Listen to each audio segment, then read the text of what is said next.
Good morning, friends. My name is Dilmar Rafi Ansari, BTech Mechanical Engineer from BBD.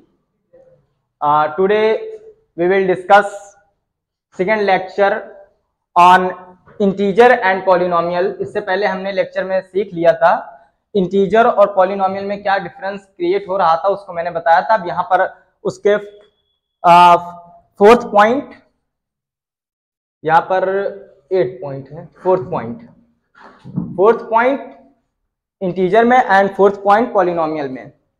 देखिए इसमें है क्या, associative property जो होती है इंटीजर में वो फॉलो करती है कि नहीं मल्टीप्लिकेशन रूल में।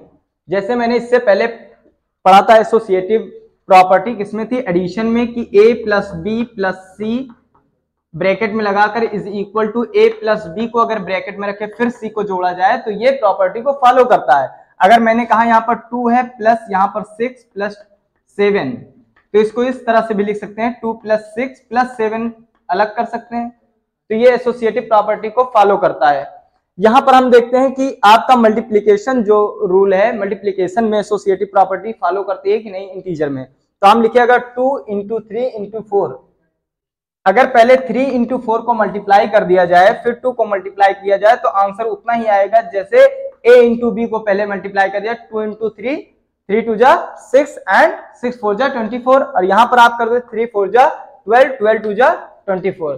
तो आपकी एसोसिएटिव प्रॉपर्टी इंटीजर में फॉलो करती है। अब आपका यहां पर है आपका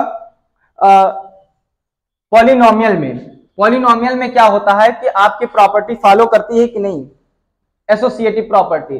तो जैसे आपके इंटीजर में प्रॉपर्टी फॉलो कर रही है ऐसे ही पॉलिनोमियल में भी फॉलो करेगी।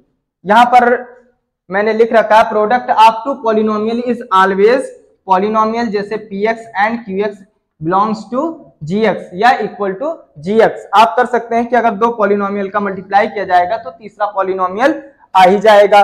Product of polynomial is commutative. जो प्रॉपर्टी है पॉलिनोमियल में अगर प्रोडक्ट में देखा जाए तो px इंटू qx बराबर है qx इंटू px है। ऐसे ही एसोसिएटिव प्रॉपर्टी जो दो नंबरों में मल्टीप्लिकेशन है वो क्या है, कम्यूटेटिव है। अगर ऐसे 3 नंबर का मल्टीप्लाई किया जाए तो वो क्या कर देगा, एसोसिएटिव प्रॉपर्टी को फॉलो करेगा पॉलिनोमियल में भी।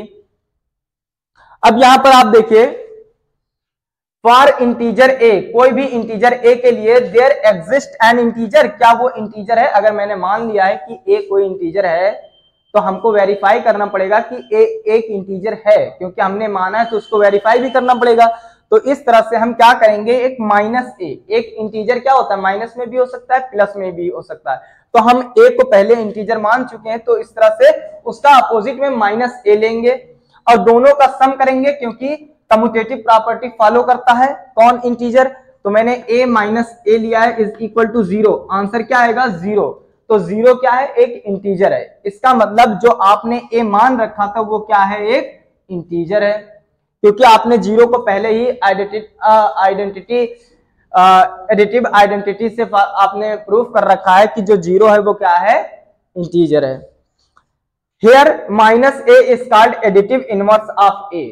जो आपका माइनस a आपने मान रखा था कि a को पहले आपने इंटीजर माना, उसके अपोजिट में आपने माइनस a लिया था, तो वो माइनस a क्या हो गया है, वो एडिटिव इनवर्स कहलाएगा a का। इसी तरह से पॉलिनोमियल में भी for any polynomial px there correspond to a polynomial, कि आपने कोई पॉलिनोमियल x फॉर्म में आपने पॉलिनोमियल मान रखा है, क्या ये पॉलिनोमियल है, तो आपको एक दूसरा पॉलिनोमियल लेना पड़ेगा जो कि माइनस में होगा, क्योंकि ये भी कम्यूटेटिव प्रॉपर्टी को फॉलो करता है। तो हम दोनों को ऐड करेंगे तो आंसर आएगा 0, और 0 क्या है, 0 पॉलिनोमियल है, 0 एक पॉलिनोमियल है। तो इस तरह से हम कह सकते हैं जो आपने px मान रखा है वो क्या है, एक पॉलिनोमियल है।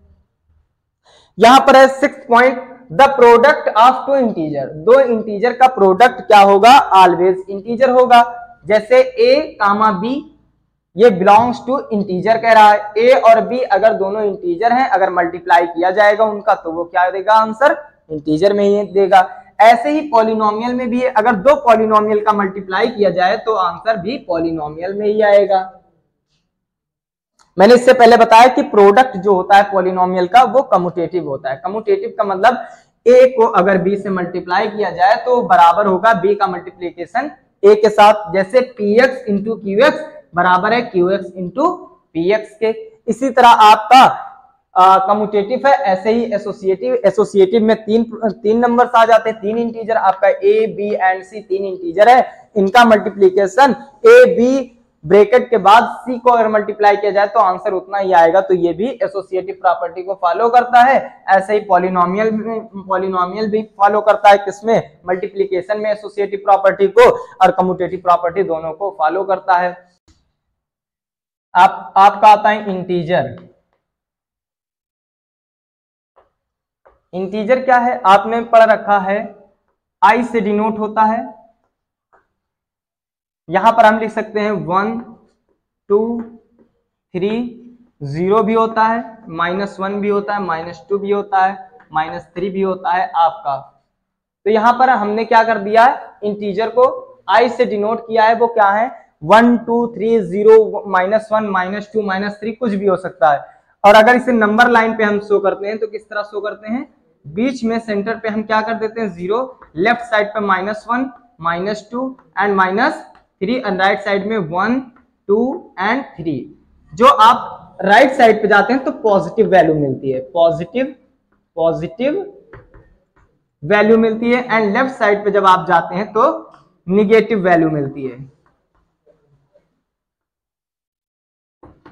निगेटिव वैल्यू मिलती है। तो आपका ये हो गया। फिर दूसरा क्या है, इंटीजर मैंने बता दिया, इंटीजर ये सब है ऐसे नंबर जो पॉजिटिव भी हो सकते हैं, रियल नंबर है। पॉलिनोमियल,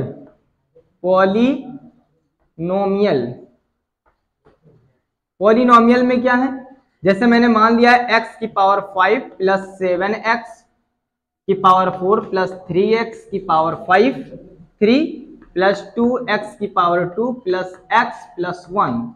यहां पर मैंने जो आपके सामने पॉलिनोमियल x फॉर्म में रखा है वो किस टाइप में है, डिक्रीजिंग ऑर्डर में है। देखिए यहां पर जो पावर है 5 है, फिर 4 है, फिर 3 है, फिर 2 है, फिर यहां पर 1 है, फिर x की पावर 0 है वहां पर। तो आपका ये डिक्रीजिंग ऑर्डर में है, तो इसे हम स्टैंडर्ड फॉर्म ऑफ पॉलिनोमियल भी कहते हैं, standard form of polynomial,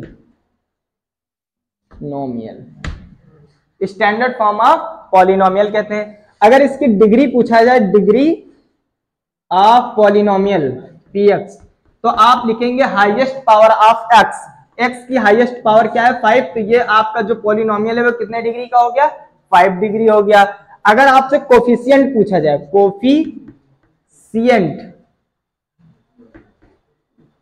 coefficient पूछा जाए ऑफ x की पावर 4, आपको x की पावर 4 का कोफिशिएंट अगर पूछा जाएगा तो x की पावर 4 के साथ जो लगा होता है प्लस साइन के साथ, जो आपका साइन है उसके साथ जो वैल्यू होती है उसी को हम कहते हैं कोफिशिएंट ऑफ x की पावर 4 प्लस 7। तो ये क्या हो गया, कोफिशिएंट ऑफ x की पावर 4। अगर यही चीज पूछ लेता आपसे कोफिशिएंट ऑफ x की पावर 3 x क्यूब की, तो आपको लिखना पड़ता है यहाँ पर +3। अगर यही चीज पूछ लेता है x की पावर 5 का कोफिशिएंट बताए, तो x की पावर 5 के साथ कोई भी नहीं है, लेकिन हम मान सकते हैं कि +1 है, तो यहां पर आप लिखते +1। ऐसे ही आपको पूछ लेता है x स्क्वायर का कोफिशिएंट बताए, तो आपको वहां पर लिखना पड़ता +2। तो ये आपका पॉलिनोमियल हो गया। अगर आपको पॉलिनोमियल को पहचानना है तो आपको 2-3 चीजों का ध्यान रखना पड़ेगा कि जो पावर है, power should not be in fraction,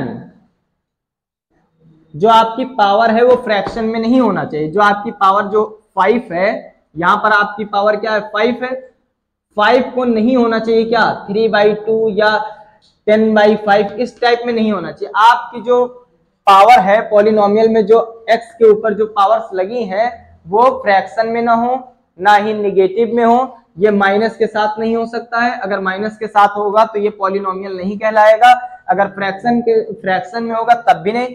polynomial में जो पावर्स होती हैं जो लगी हुई हैं वो होल नंबर में होनी चाहिए और पॉजिटिव वैल्यू होनी चाहिए, तभी आप उसे पॉलिनोमियल कह सकते हैं। एग्जाम्पल के तौर पे p x is equal to 3x² plus 4x plus 5। ये क्या हुआ, एक पॉलिनोमियल हुआ, लेकिन 2 डिग्री का पॉलिनोमियल है। जो हाईएस्ट पावर होती है उसी को हम कहते हैं डिग्री ऑफ अ पॉलिनोमियल।